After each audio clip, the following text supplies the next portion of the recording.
Okay, yeah, so I enjoyed this album. I loved your first album, which, as I said, I was frantically searching in my library for today, but I couldn't find it. But I remember it very, very well. I mean, it was quite a landmark when that landed.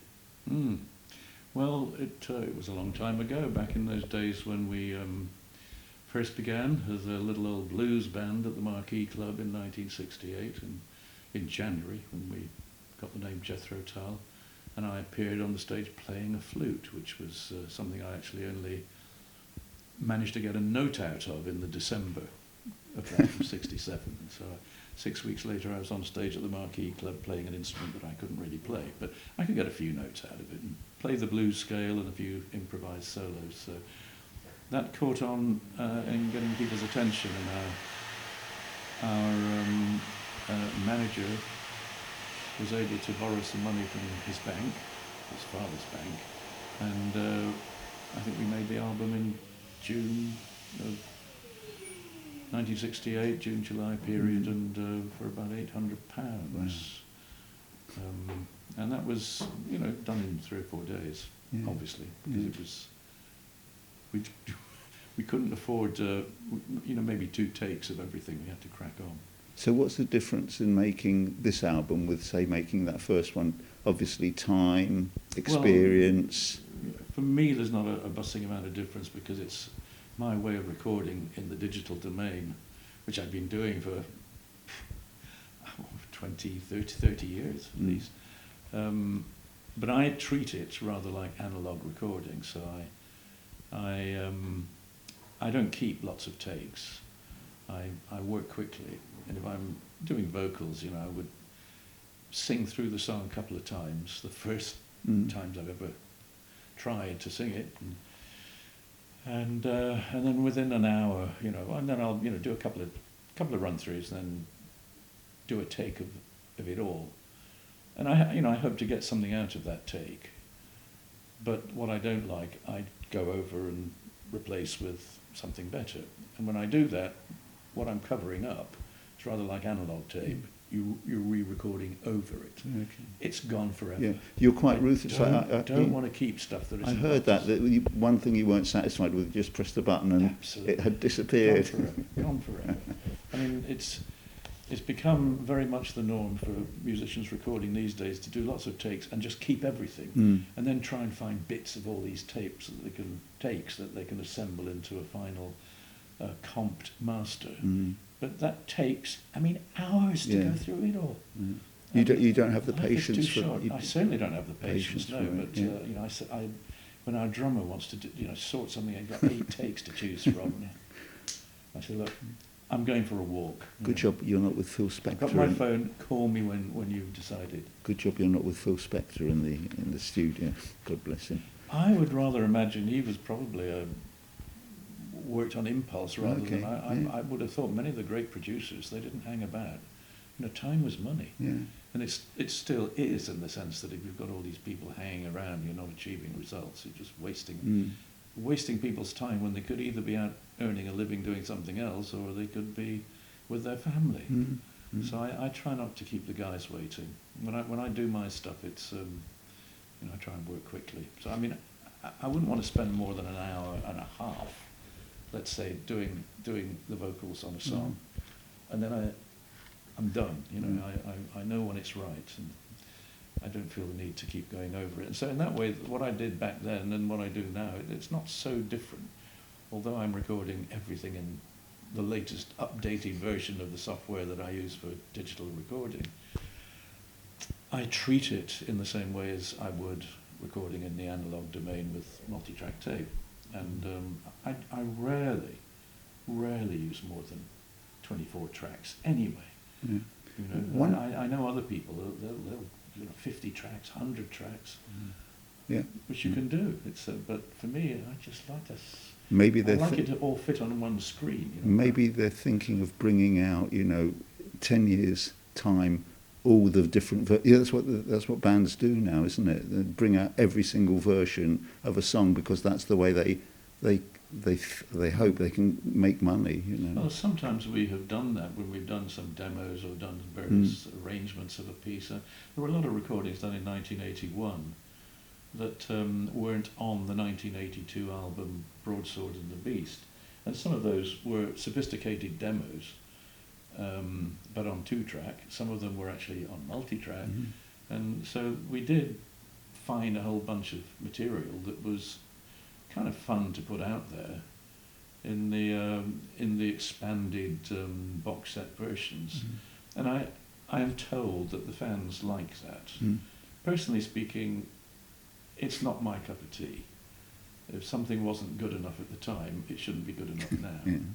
But these were the result, these particular group of songs were the result of a period of 2 years when we were working a lot in the studio, and with the idea that the album wasn't sort of defined in terms of what it was going to be about, and it was only when we started recording the songs that were to be eventually on the Broadsword and the Beast and went into my London studio, Maison Rouge, to start recording, that then it became kind of clear where we were headed. And we brought in Paul Samuel Smith of the Yardbirds in the early days, who had produced, largely because he'd worked with Cat Stevens, who I greatly admired as a singer-songwriter, and also had worked with our drummer Jerry Conway quite a bit. So did you and Cat have the same manager? Or something no, you didn't? No. Yusuf Islam, as he is these days.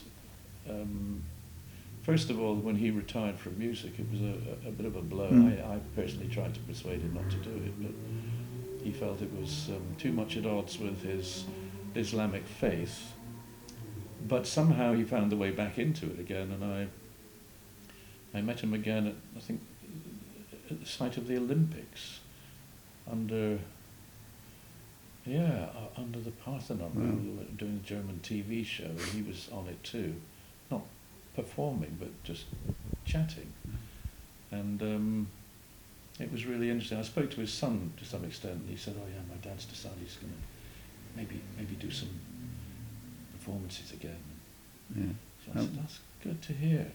But you know, people go through that. But no, managers. We had important two figures as our managers, Terry Ellis and Chris Wright, in '68 on through to I suppose the late '70s, when increasingly both of them were much more involved in running the record company, Chrysalis Records, and so I kind of took on most of the functions of management within me and my company. And so it ran its course, but it had 10 years of being mutually very important, because we were quite important to Chrysalis Records in those early days, getting them with the cash flow that they needed to expand and sign more artists, etc., etc. One of the things that strikes me about your songs, certainly the lyrics, is that you're writing about quite topical stuff, Jerusalem and the Blair and Brown fiasco, the betrayals. Most pop stars don't. Not your pop stars. Most rock stars don't seem to write about it. They still seem to write about love and June. Well, that makes up 95% of what song lyrics are about. From Shakespeare's sonnets on through to today. I mean, it's the human condition in the sense of emotions, and it's about being in love or out of love. That's pretty much what it's about. And same thing with most blues. Blues was always about rolling around in a sack of hay, kind of sex, really. Yeah. And much of the lyrical writing in black American folk music of that time, in the 50s and 60s particularly, they were euphemisms for sex. Mm-hmm. Didn't have a lot of tenderness about it very often. When Muddy Waters was singing "She's 19 years old," which would be politically very incorrect at any time, probably, since he did it.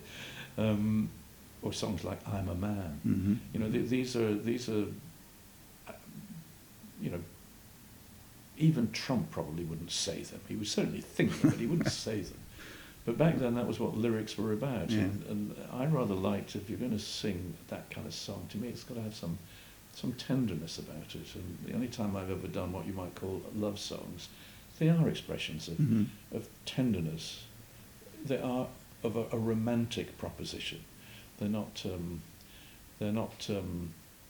recounting something that is purely sexual. But do you think more songs should be political or protest songs? We don't seem to have... Well, they're not really protest songs. I mean, I only write songs that are... I mean, I've done this for many years. I'm an objective songwriter who writes about stuff. I don't feel in any way compelled to do what I'm not very good at, which is writing love songs. So I've always written... I think probably from my art school background, I'm more of a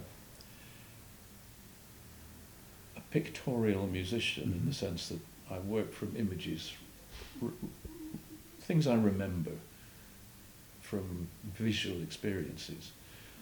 And when I do that, I'm not a landscape painter, I'm not a portrait painter. I like to paint people in a landscape. I like to see people in a context.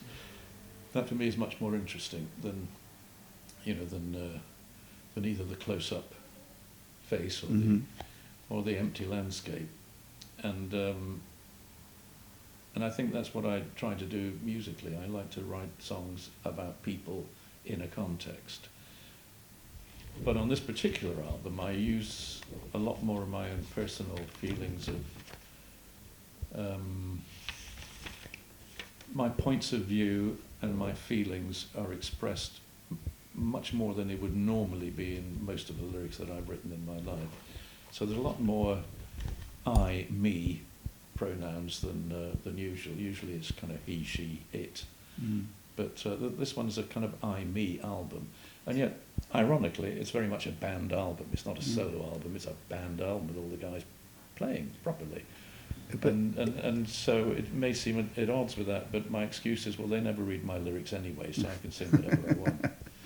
And interim sleep seems quite... I mean, that's a very brave topic to take on, death, and is there anything that propelled you to do that apart from age? Expectations of things to come, yeah. Well, I actually wrote that, or something along those lines, as a poem a couple of years ago, an imaginary poem of comfort for somebody bereaved. And in that poem I was saying, you know, I'm talking from beyond to the person, saying, hey, cheer up, and giving some positive thoughts about death not being final, that we will be together in another life. And so I remembered having done that. I was looking for something to finish off the album that would be, first of all, quiet and calm, because at the end of a very long album, I'm trying to do something that's not full on drums and bass, because I needed something very quiet and sparse to save some time in the cutting lathe when you're cutting vinyl. So I needed something a bit quieter on the end of the album. And with that in mind, I decided it would be a spoken word piece that would be rather intimate, and I based it on that poem that I'd written and reworded it and recorded some rather abstract, esoteric instrumental backdrop to it. And I think I'm not sure whether it's a brave thing to do or maybe just downright embarrassing for a lot of people, because people don't like to think about death. But it takes you on a great journey, a musical journey as well, doesn't it? I mean, there's all different layers, and which I found... Well, there's not a bustling amount of stuff going on musically, but it is... I actually did two versions of it. I did a version where I sang the words, and I did a version where I spoke the words. And the next day I listened to them both, and I hit the red button and got rid of the sung version, because it in a way was too defined. I like the more the intimacy and the cadence of the words without actually hitting definite notes of a melody. It seemed to me more appropriate to the subject material. So do you believe we'll come back, or do you believe this is not the end? I don't believe, and that belief seems to imply faith. Yeah. And I am not a person of faith. I have a tendency to think in terms of possibilities and probabilities, but not certainties. And so you might call me, in broad terms, you could call me a pantheist, but I prefer the slightly different nuance of a panentheist, which I won't attempt to explain. Look it up. Okay. And the panentheist side of my inclination is based on what I feel are probabilities. Mm-hmm. But I am not a person of faith. I am, however, a great supporter of Christianity. It's the religion in which I grew up, and the religion that I support to this day in a very tangible way by fundraising for, not for the Church of England, but for the great buildings, the churches and cathedrals that you play a lot in cathedrals or churches. I do every year. I do a couple of shows for raising money for the buildings, and then some of them. I mean, I'm actually performing in December, on the 19th of December in Peterborough Cathedral. And I last played there, I think, 2012 or 14 or something, when it was bankrupt. They hadn't paid any of the staff for 3 months.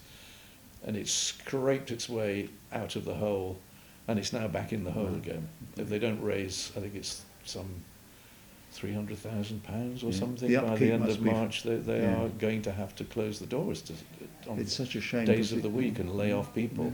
And that is a particularly beautiful 12th century origin cathedral. Surprisingly, not in a particularly salubrious town. It is a town of where every second shop is either selling vapes or gummies, or sometimes both.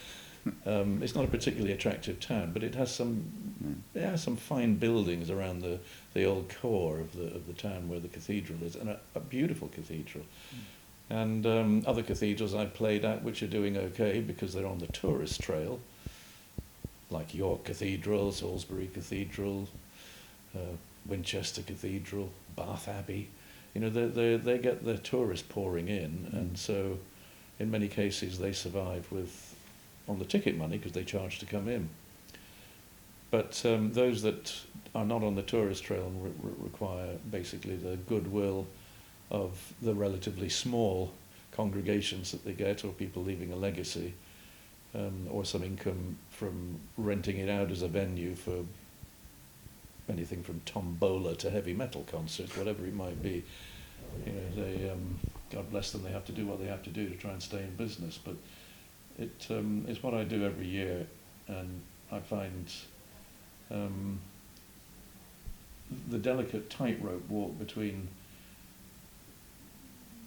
the Christmas, and I say Christmas, not holiday season, it's a Christian festival, and but it's one where everybody is welcome, regardless of their cultural background or what kind of headgear they wear. You're all welcome to come in, and it's an encompassing and welcoming religion where I feel, you know, honoured in a way to be able to do a concert there that is the tightrope walk, you know, with the abyss on one side, which is falling into the trap of it being an entirely secular concert of music that is offering nothing in terms of Christian tradition, and it becoming purely a carol service or something that is just basically heavy-handed in terms of its approach. So we do the right thing, I think. It's just the right balance between music. Some of it's seasonal, some of it is based on Christmas carols. But all of it, I think, is carefully worked in order to embrace the Christian Christmas without getting too heavy about it. Because, you know, there's going to be a lot of Jewish people in there, there's going to be a lot of Muslim people, there's going to be a large majority of people who will proclaim, at any rate, that they have no faith at all, and might be offended, indeed, if they have to hear the dean take 2 minutes to read to conduct a prayer. But tough luck, because you're going to have to have that. Excellent. Because that's part of what Christmas is. And even though I don't call myself a Christian, I'm a big supporter of Christianity because it is one of those portals, like Islam, like Judaism, the Abrahamic religion. They are portals to the idea of a Godhead and spiritual renewal in some form. Arguably, of course, that applies in Hinduism and applies in Buddhism, which are definitely not the Abrahamic religions. But nonetheless, it's I think what's right for me is doing the Christian church thing. You grew up in a very fascinating. You grew up in a very fascinating time, most probably, or when you started. That must have been almost the pinnacle of rock music, and there's so many different bands. You must have met so many different people. Is there anyone that you wish you would have liked to have worked with at all? I have actually worked with quite a few in later years that were my musical heroes before I became a musician, or before I became a professional musician. Working with Jack Bruce and Ginger Baker. I've been on a stage performing with them, and it's something. Wow, it feels good even close to the end of their lives. And you could have been playing the guitar with them, except that you weren't as good as Clapton. I love that story. Right, yeah, well, absolutely true. And Eric Burden, I played with Eric Burden and a string quartet doing House of the Rising Sun, which I can remember before I had any pennies to rub together, cadging a coffee from somebody in a coffee bar in Blackpool. Is there anyone that you would like to work with still? Yeah, well, there are, but they're pretty much all dead. And out of those that I have worked with, I suppose there's quite a few of them. Well, quite a few of them, unfortunately, have passed away, and a lot of them aren't feeling very well. So some of them have kind of given up, seemingly not to return. But in terms of, if we're talking about people who are the next generation or the generation after that, then I don't feel. First of all, I don't know who they are because I don't really play with those people. You could count Mark Armand as from the late 80s as a 90s synth pop hero of his time. He's become a big buddy over the years. That he frequently has played on our Christmas cathedral shows, and Mark is from a different musical walk of life. But what you share in common with people like that is a bond that comes from being a performer and from liking a good tune. And so I find it easy to integrate with him. But Mark's only 10 years younger than I am. Yeah. So he's no spring chicken. I don't know in terms of any younger musicians, and I'm afraid I probably don't know who they are because I don't. Well, it's interesting. I stopped listening to that's what I was going to say. Rock music in the mid-70s. You said you stopped listening to. I find that very, very strange. You said you stopped listening, maybe even stopped reading books and things because you didn't want to be influenced, and I found that quite an odd thing. Well, as you said yourself, I mean, I was born into the time when there was this amazing explosion of great talent and great, I mean, it kind of started for me, apart from black American folk music, the blues, or jazz, apart from that, when it kicked off in the mid to late 60s, I think by 67, with two albums, Sgt. Pepper from the Beatles was the prog pop album, and Piper at the Gates of Dawn by the Pink Floyd was the beginning of prog rock. And those were they were very important to me because they were signposts in the street ahead. It was as if they had you're walking down a street with a fork in the road, thinking, should I go that way or maybe I'll... And then there's a signpost saying prog rock this way. Or progressive rock, or whatever you might want to call it. And it, for me, sort of pushed me at that point away from wanting to be an imitative, second-rate blues performer or songwriter or guitar player, and wanting to do something a bit more original, where influences could come from a variety of other sources. And those influences were very easy to find. I mean, not as easy as they are today, when it's a few clicks away on your phone or your computer, but record stores had a lot of imported materials, and you could sit there going through it. Wow! But those two were landmark albums, weren't they? Really. And the Graham Bond album, The Sounds of 65, one of the worst titles of an album ever. But that was Jack Bruce, Ginger Baker, and Graham Bond singing and playing alto sax and the organ, and Dick Hextall Smith, the saxophone player. And that was a beat combo, I think they might have been called back in those days. But what they were playing was an offshoot of blues.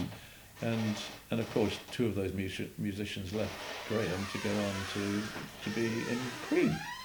So that was the beginning of a whole new era with Cream, who conquered America.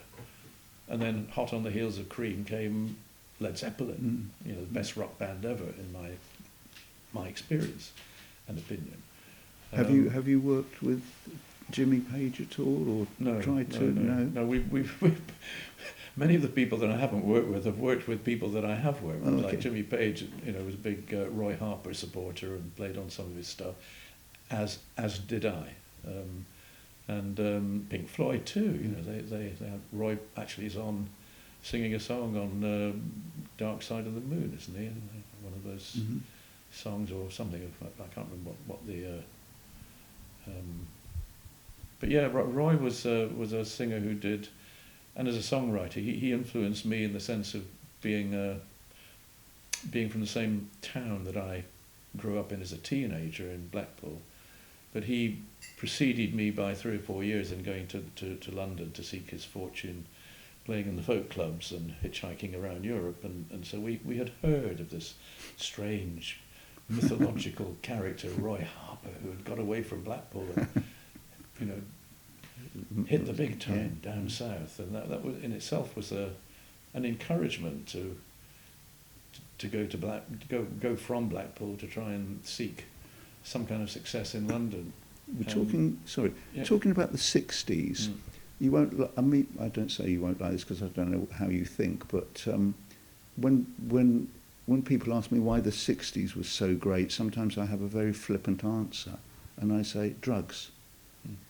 Now, where do you stand on that? I know you're not a lover of drugs particularly, but do you not think that, say, LSD and things made those albums happen in any way? I have no idea. I could only imagine as a record producer. I mean, I knew George Martin a bit, and he was a lovely chap, and I could imagine George probably found it all rather difficult being in the studio with the Beatles, whether it was just smoking joints or later on with their experiences with LSD or whatever. I imagine he found it a bit frustrating because he, like me, was a straight-laced character. And you were never tempted? Not so far, but I've always thought, well, one day, I will experience. I'm not going to mess about. I'm going straight to morphine.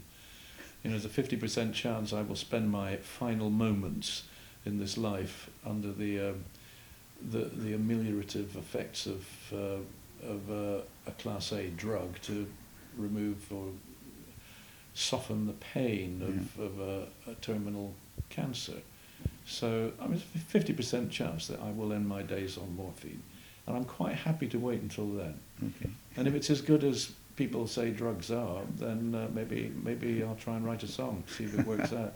I rather think it won't, because my gut feeling is that drink and drugs do not help the creative process, although people who are a bit hung up or lacking in confidence or just become hit by writer's block. Maybe it's like a dam buster's bomb, opening the dam of a flood of creativity. Perhaps that works for some people, but I don't have a problem with creativity. Needing anything to set my mind going in the creative way of writing lyrics or music. It's always when the time feels right to do it. It comes in a rush and it builds momentum and it's unstoppable, for the next 2 or 3 months. It's a shame we've lost some of our best musicians, Hendrix, Syd Barrett, to all these things, really. That's absolutely right. And I mean, Graham Bond, who I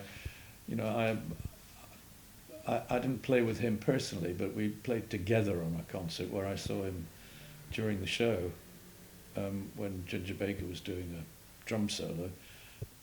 And I was standing at the side of this university gig somewhere, and I was standing at the side of the stage watching, and Graham turned away rolled up his sleeve and put something around and shot himself up with heroin while Ginger Baker's doing a drum solo.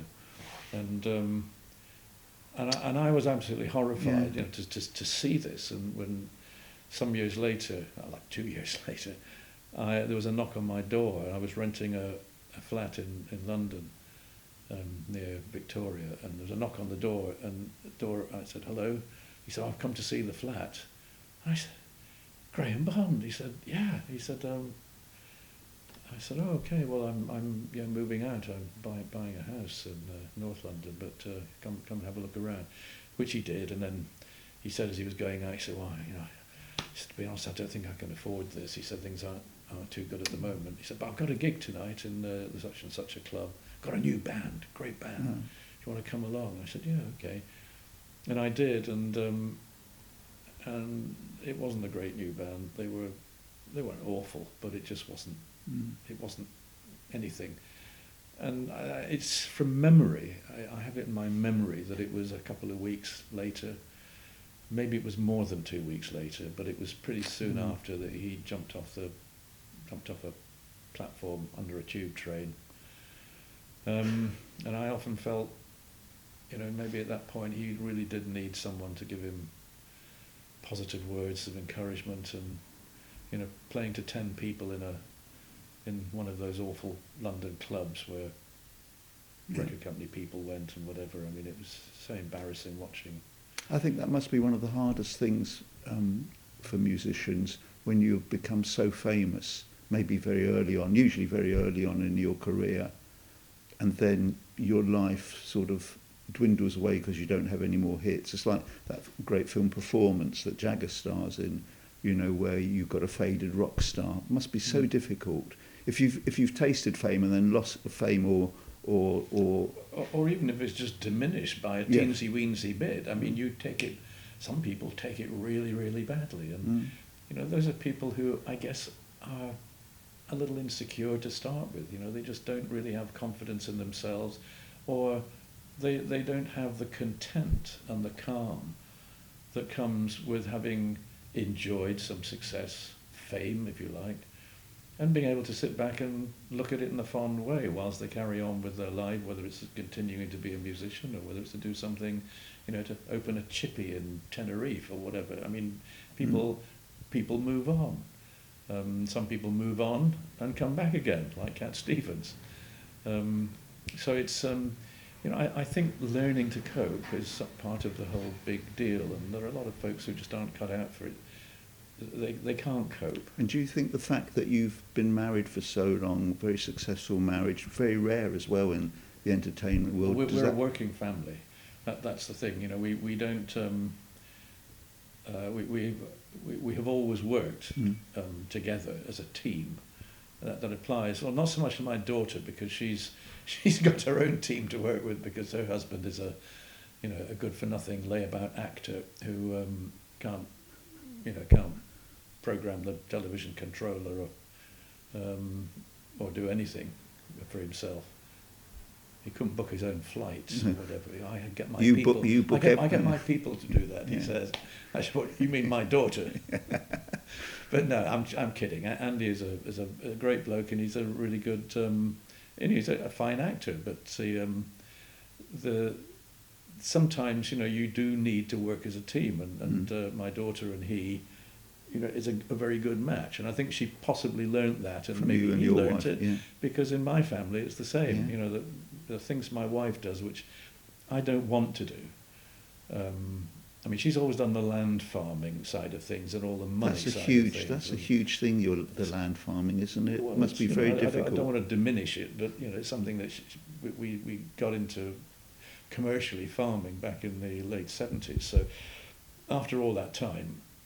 You know the ropes. It's not as if she spent her time riding around on a tractor or a combine harvester, but I did, and not only during harvest, but she was the one who had to go to the Royal Agricultural Show and wheel and deal with all the dealers trying to buy farm equipment and negotiate deals, etc., etc. So I mean, she knows all that stuff, and I've never been that interested in in that, and I'm not interested in the money and the money management, the banking, the What do you like investments and about stuff. it? What do you like about it? About what? The farming aspect. Well, I did the marine farming. You see, I was involved in the aquacultural side from 1978 onwards. That's what I did for the next 25 years, and so that was my area of expertise, which she didn't involve herself in, other than some board meetings when we had to go and have I don't know how the you find usual annual general meetings. I don't know how you find the time, apart from the fact that you must be the only rock star that gets up at Well, 6:30 in the morning. I didn't, is the answer. I didn't find the time, and I decided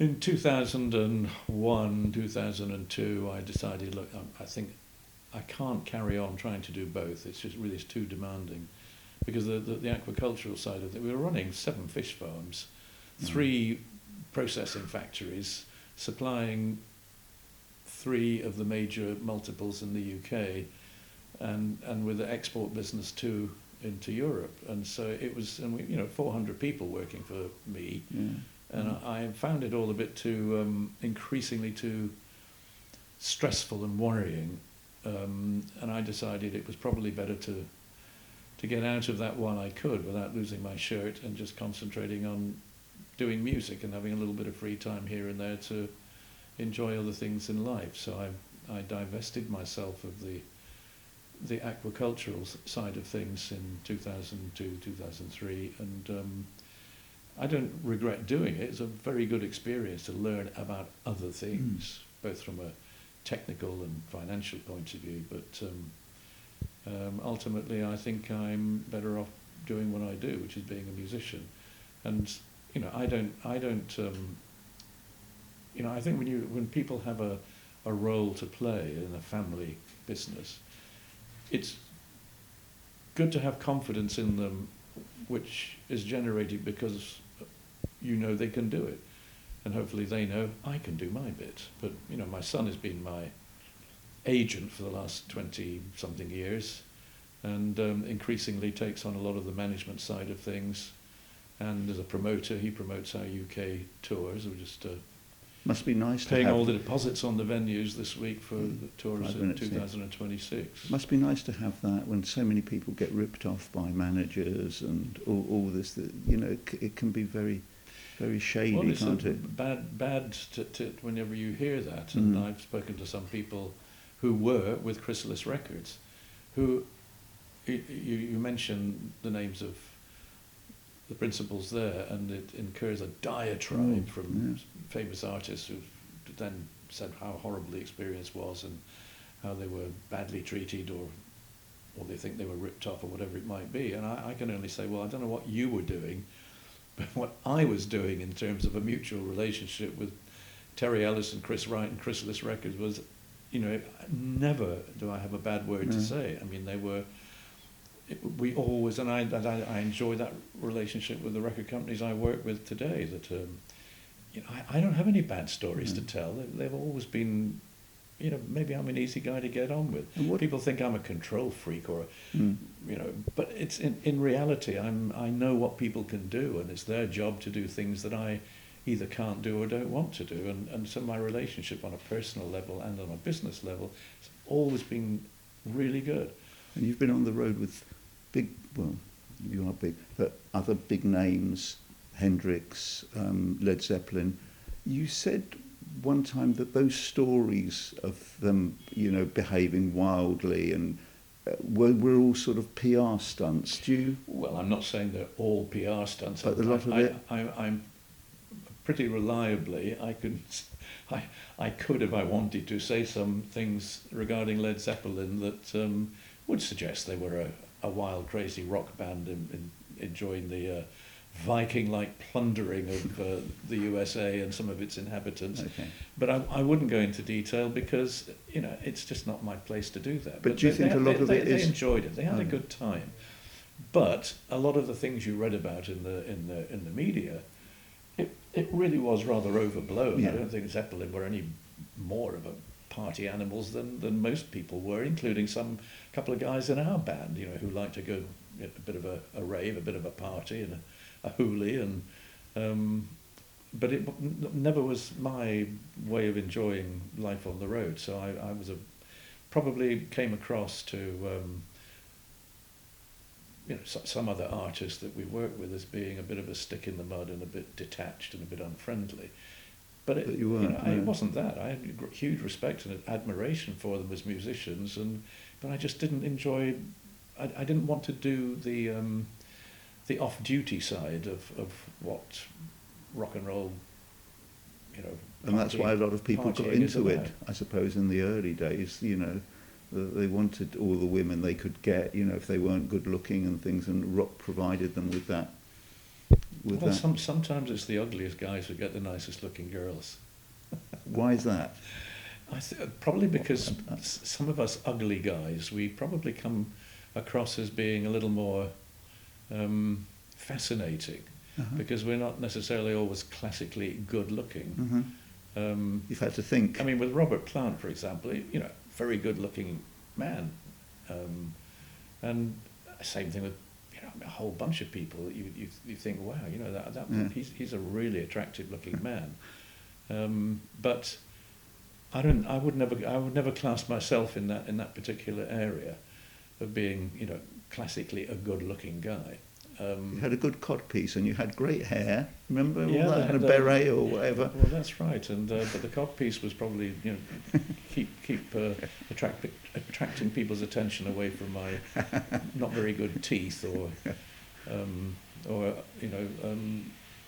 red nose or whatever. So I didn't. But anyway, yes, I think there are a lot of people who were. I mean, you think about Frank Zappa, he's definitely not classically an attractive guy. But I believe Frank was happily married to Gail most of his life, and he's the only other person I know of other than me who I can be pretty sure, although anecdotally, that he never took what's popularly called drugs. Yes, yeah. He smoked like a chimney, and so did I. But did you? Oh yeah, I didn't know. Yeah, and but Frank was his lyrical career was based, a lot of it, in singing sometimes rather amusing and really rather cutting. He's brilliant. Stereotypes of females in America, and they are blisteringly funny, but sometimes rather cruel. And I often wondered if Frank did actually have, did he have that sort of attraction and take advantage of it, or was he somehow a personality that was, all buttoned up and closeted and really his imagination was to, it came out in his lyrics, but maybe he was just like me. But I tended not to write those kind of lyrics, or at least not very often. One final question, because we've got to wind up. Is it true you didn't rate Elvis, or he wasn't a hero of yours when you were growing up? Well, Elvis, up until his comeback, the leather concert that he did in what looks like a boxing ring, which was great. That was Elvis. Wow, that's Elvis again. And that was a profound moment. But I saw him shortly after that, I think, when he went off into his white jumpsuit era doing the casinos, and that was it was disappointing, because Elvis circa Jailhouse Rock, for example, Heartbreak Hotel, and those two things for me were a step on from where I think some of his roots lay in Black American blues. And so it was another of those moments as a child, when I was 8 years old, 9 years old. I thought, wow, this is a brave new world that caught my attention. And my very first instrument was a plastic ukulele that I got from the back pages of a mail order thing from News of the World or wherever it was. And it said Elvis Presley guitar, 22 and sixpence. I do remember that, because I spent all of my pocket money and saved up and got the Elvis Presley guitar. It was the ukulele. When the parcel arrived, it was this big, and the ukulele was this big, and it was a horrible plasticky thing that you couldn't keep it in tune for 2 seconds. It was dreadful. It was a complete rip-off. That's a great story. But it was the first thing, and I learned to play. What was that politically incorrect song that was in the little music chart thing that came with it? Was the Camptown races, 5 miles long. Doodah, the Camptown races, which 5 miles long. was the sort of thing that.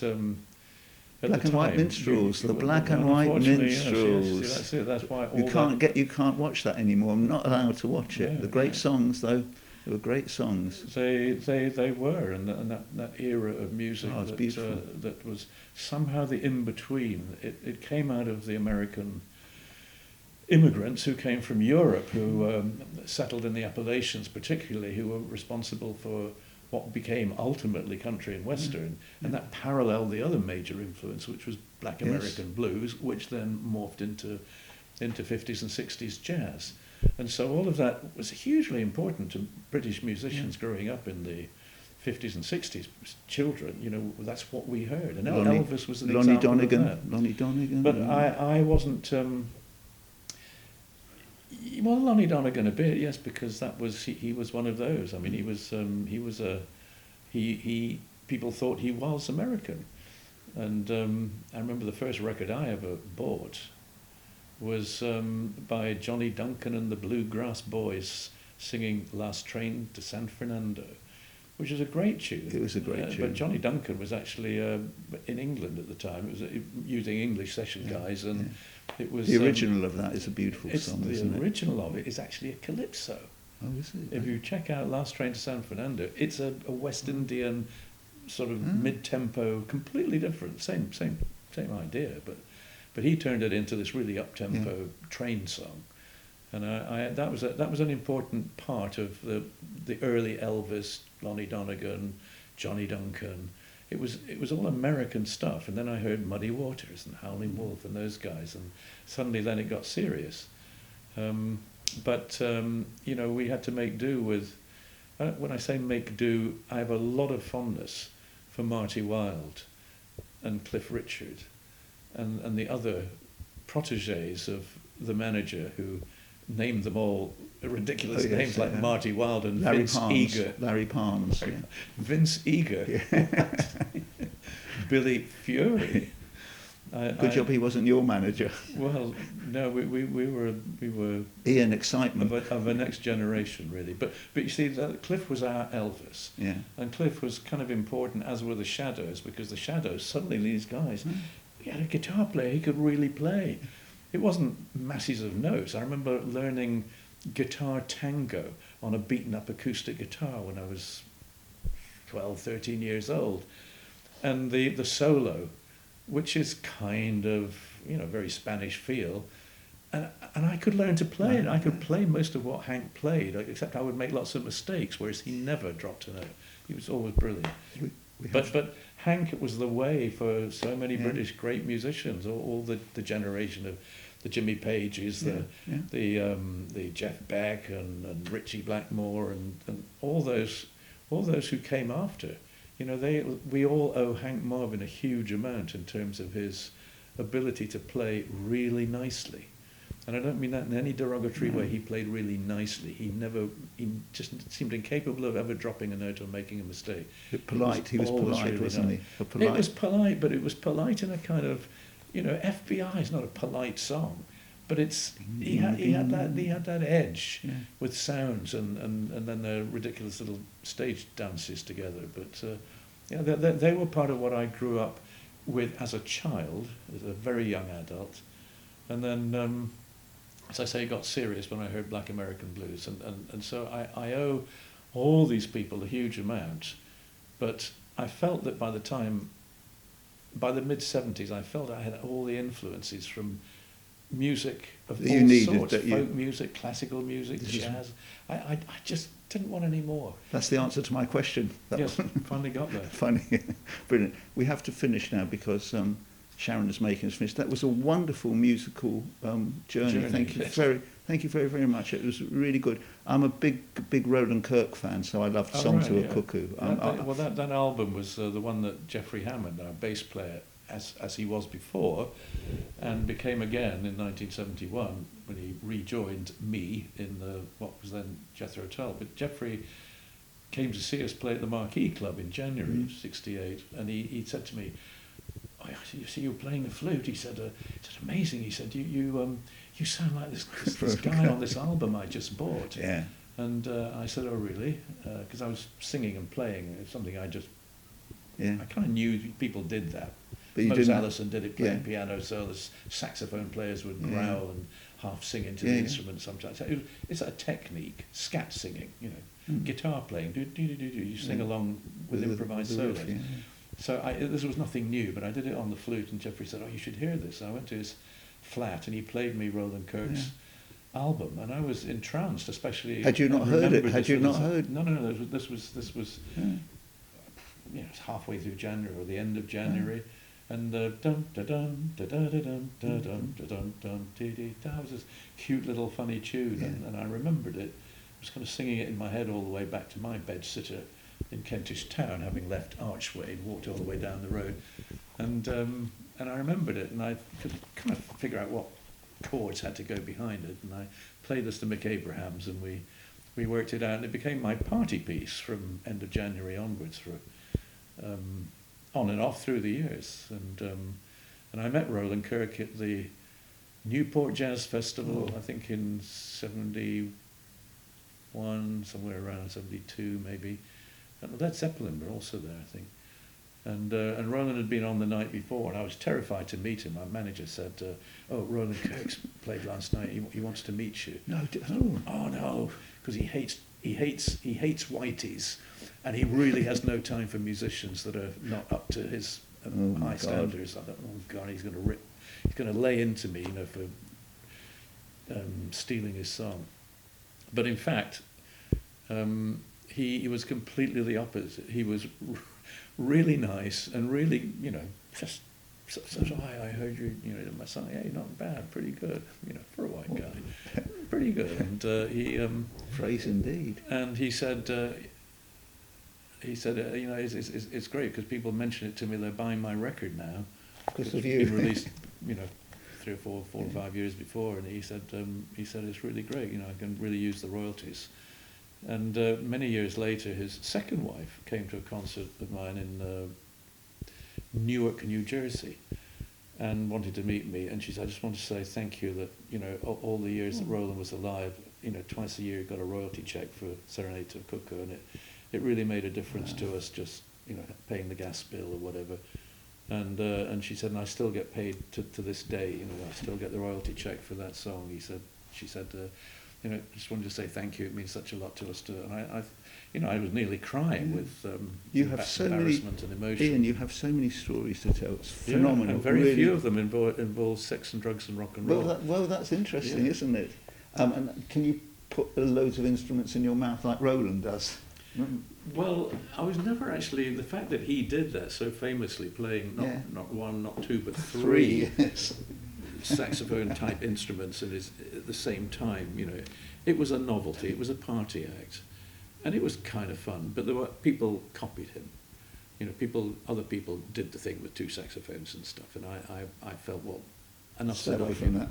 Okay, thank you. Oh, well, yeah, we do Elder. That's right. Thank you ever so much. Yeah, Brilliant stuff.